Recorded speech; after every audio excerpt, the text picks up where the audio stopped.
사랑이 눈빛으로 기억되는 것 하지 못한 말이 남아있기 때문이다.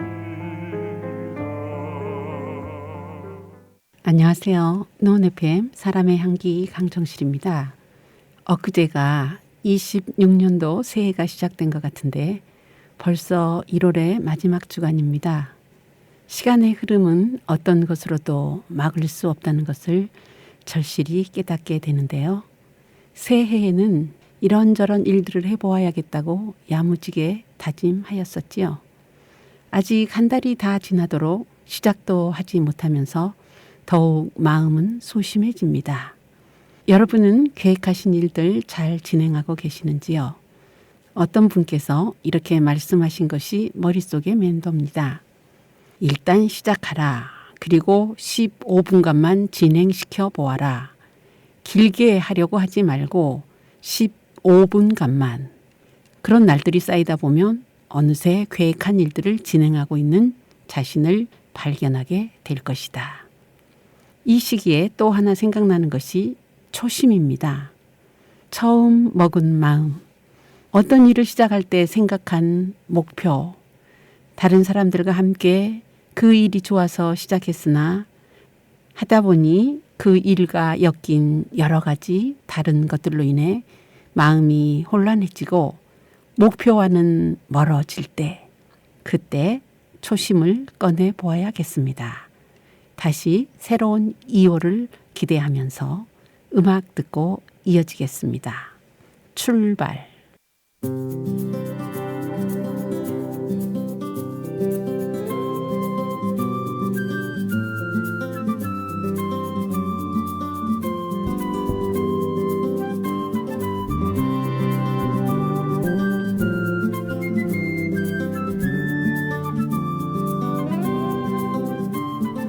아주 멀리까지 가보고 싶어. 그곳에서 누구를 만날 수가 있을지.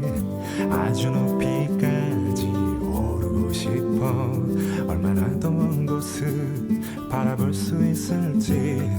작은 물병 하나, 먼지 낀 카메라, 때 묻은 지도 가방 안에 넣고서 언덕을 넘어 숲길을 헤치고 가벼운 발걸음 닿는 대로 끝없이 이어진 길을 천천히 걸어가네.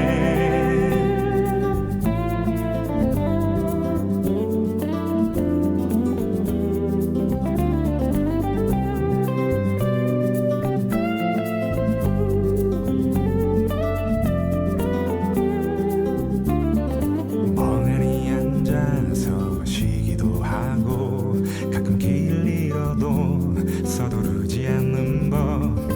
언젠가는 나도 알게 되겠지. 이 길이 곧 나에게 가르쳐 줄 테니까.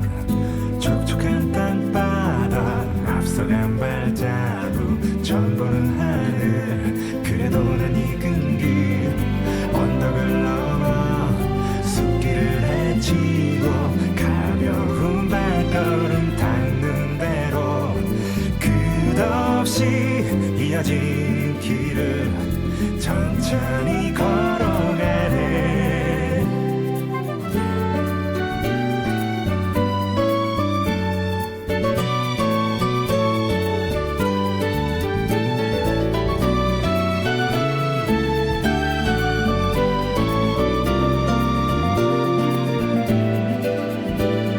새로운 풍경에 가슴이 뛰고 별것 아닌 일에도 호들갑을 떨면서 나는 걸어가네. 휘파람 불며 때로는 넘어져도 내 길을 걸어가네. 작은 물병 하나, 먼지 낀 카메라, 때 묻은 지도 가방 안에 넣고서 언덕을 넘어 숲길을 헤치고 가벼운 발걸음 닿는 대로 끝없이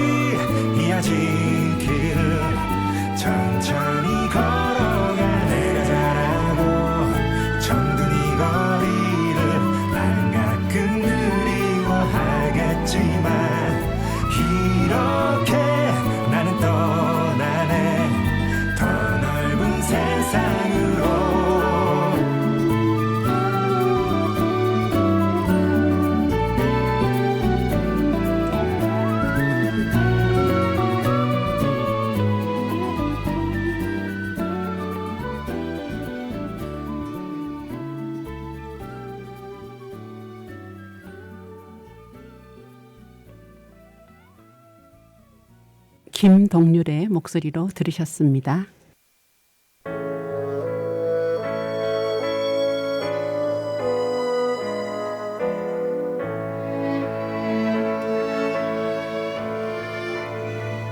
명작 산책.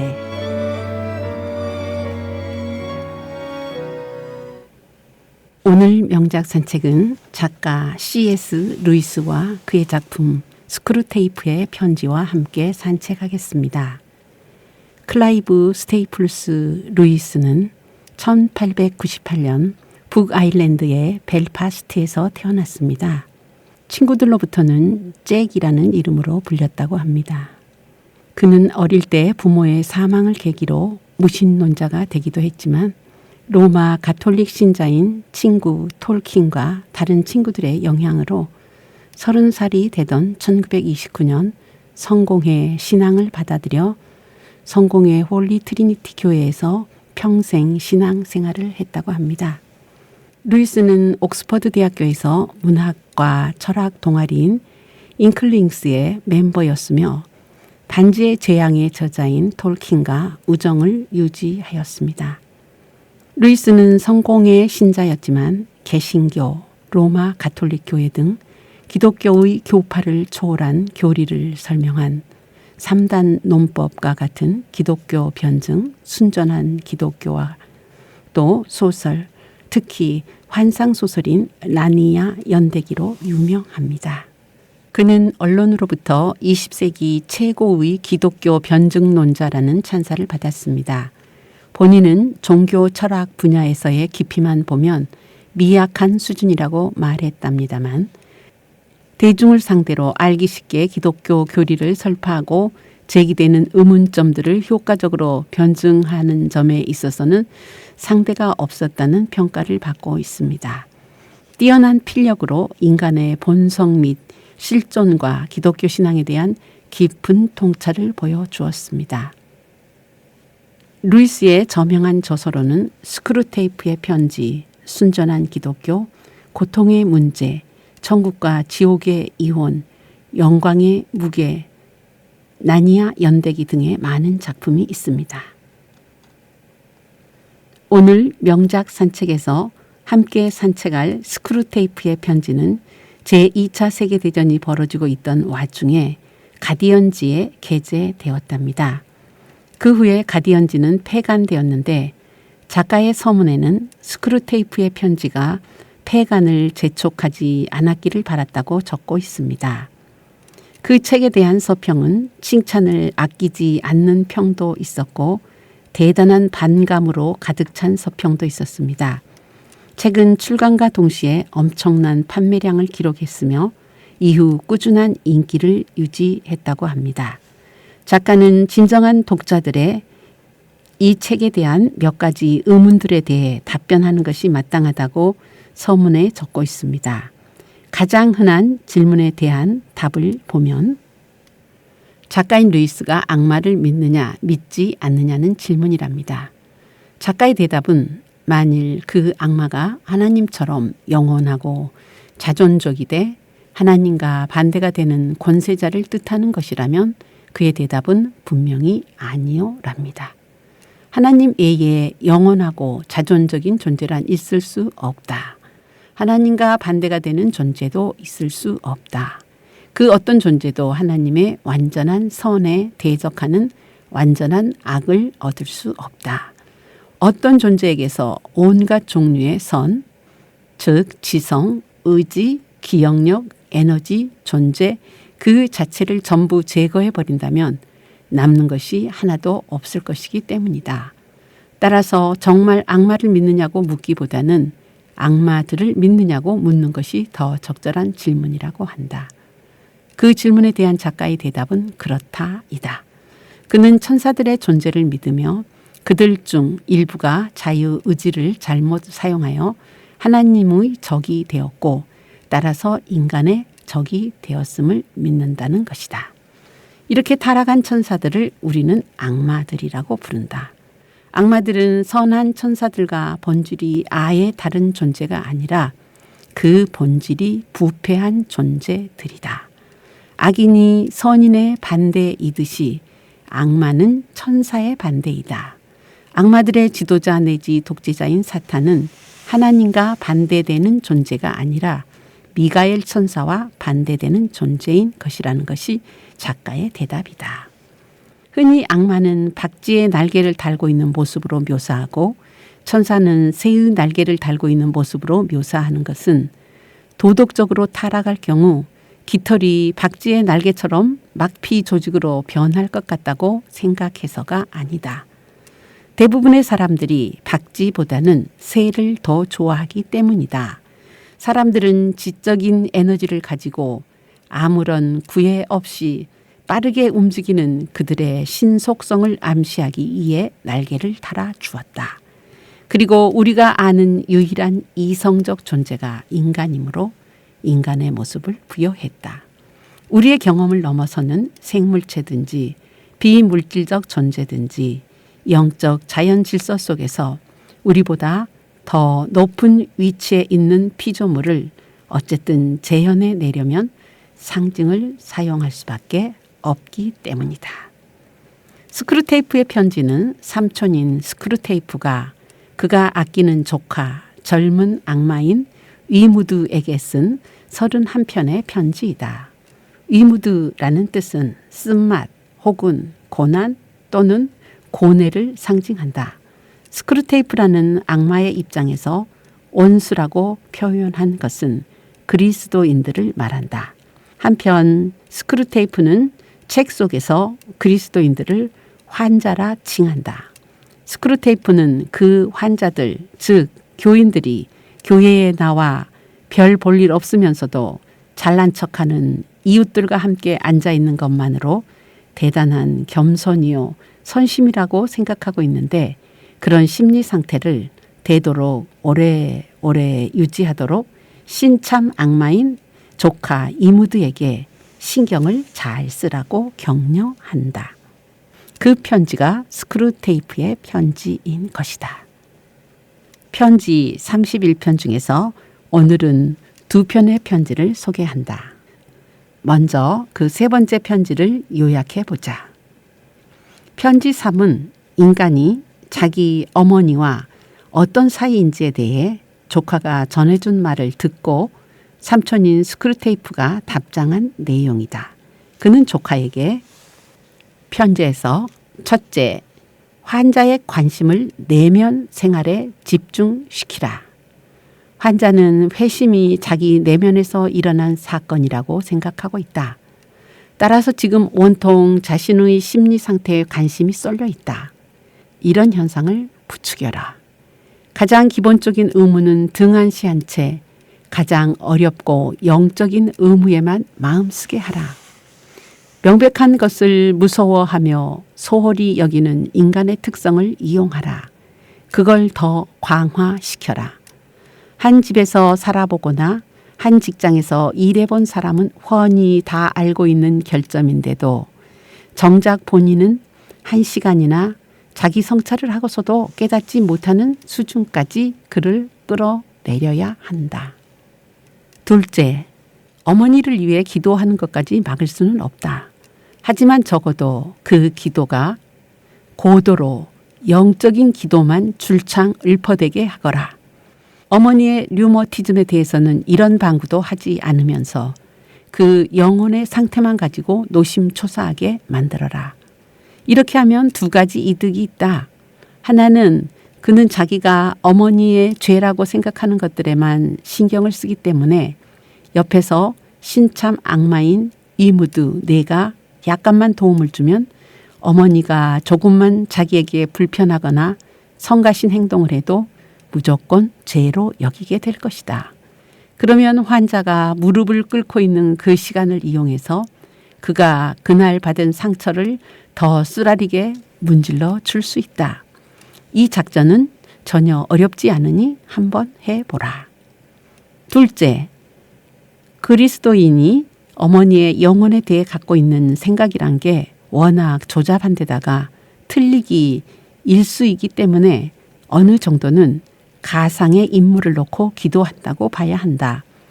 조카, 이모두 내가 할 일은 이 가상의 인물을 진짜 어머니, 아침 식탁에서 매일 잔소리를 해대는 노인네로부터 날마다 조금씩 더 멀어지게 만드는 거야.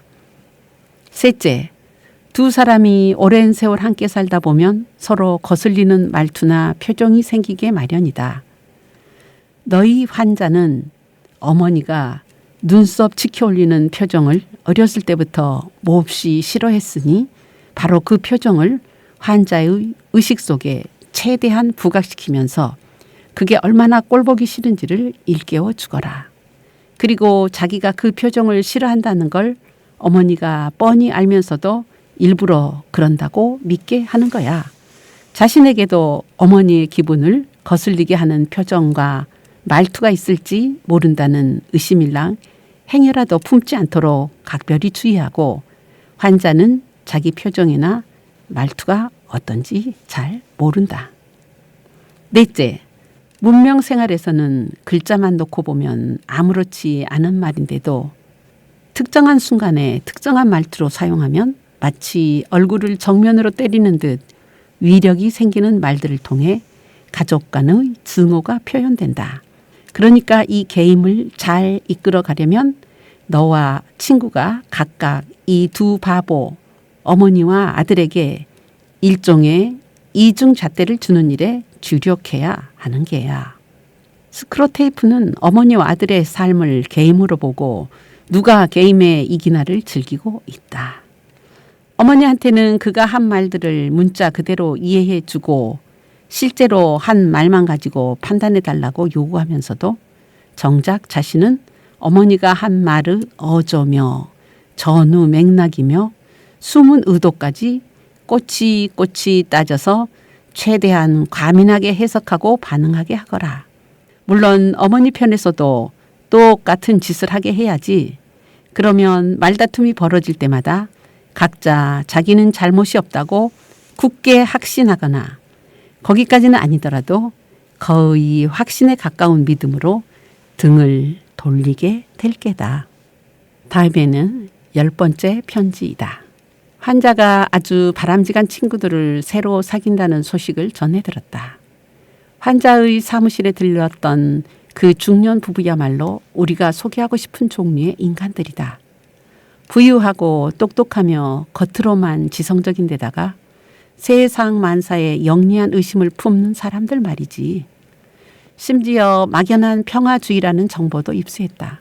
그것도 도덕적 근거 때문이 아니라 대중과 관계 있는 것이라면 무엇이든지 하찮게 여기는 뿌리 깊은 습관과 유행에 불과한 문학적 공산주의의 위세 때문에 평화주의자가 된 사람들이라니. 정말 잘된 일이지 뭐냐. 너도 환자의 사회적, 성적, 지적 허영을 아주 잘 이용했던 모양이더구나. 어디 좀 자세히 말해보려무나. 환자가 그 인간들한테 푹 빠져들던?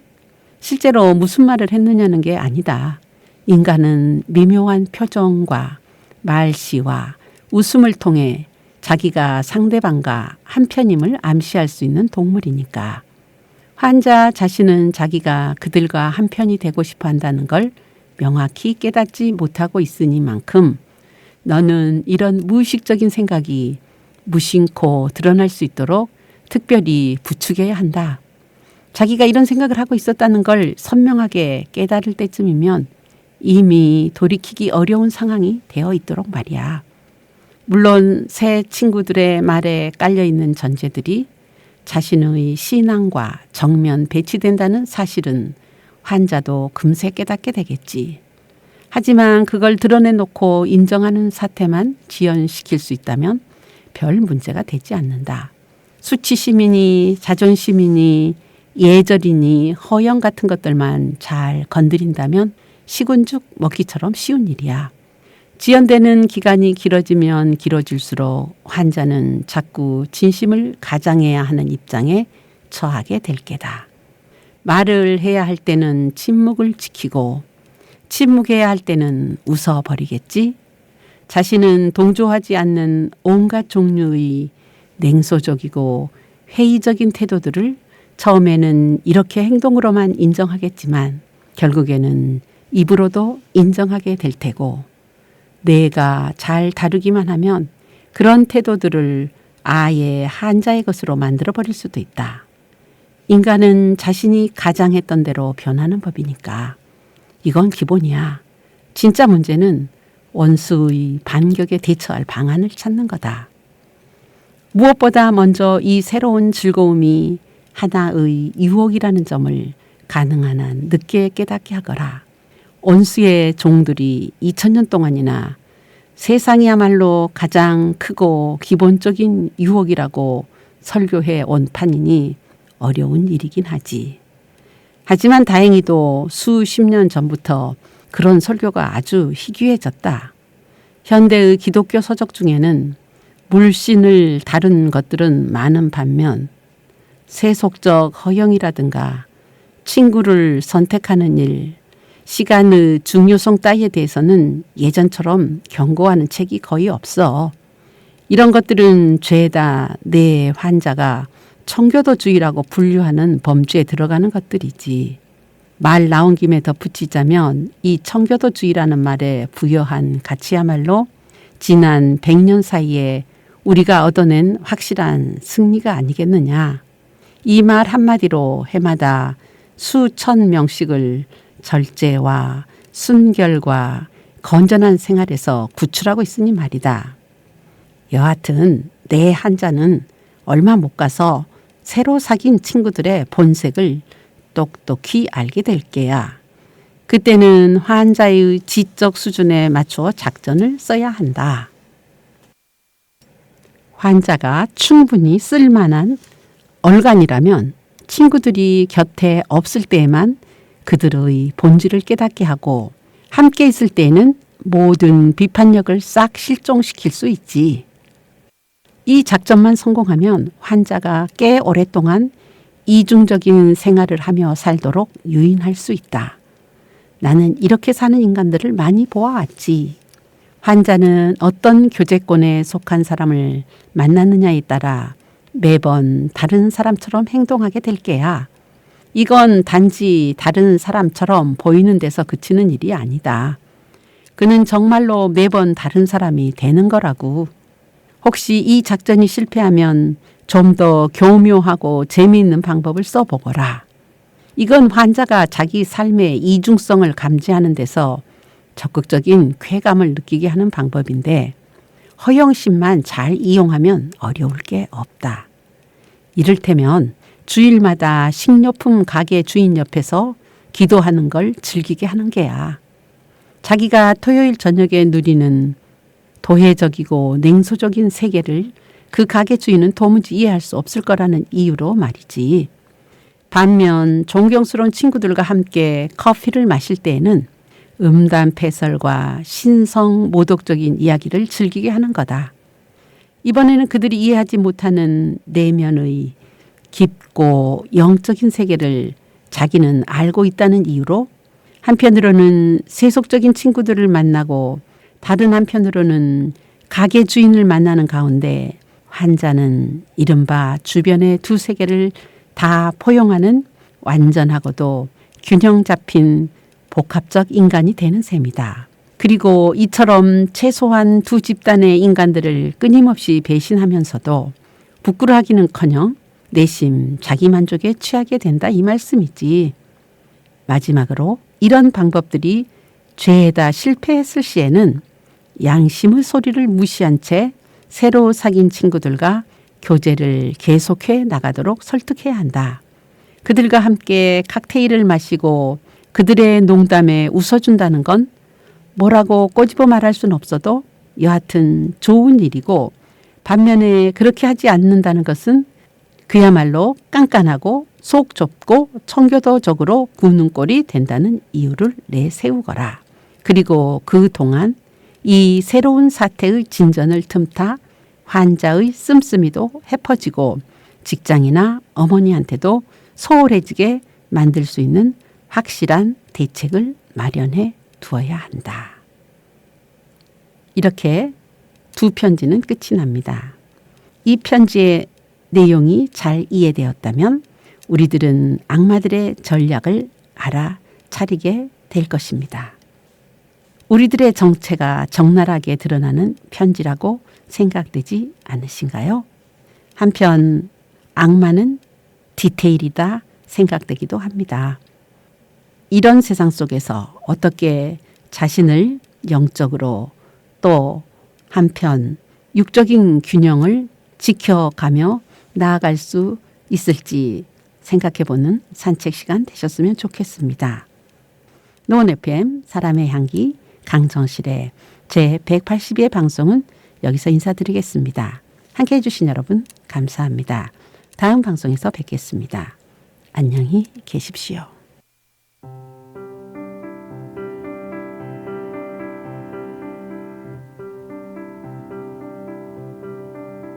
사랑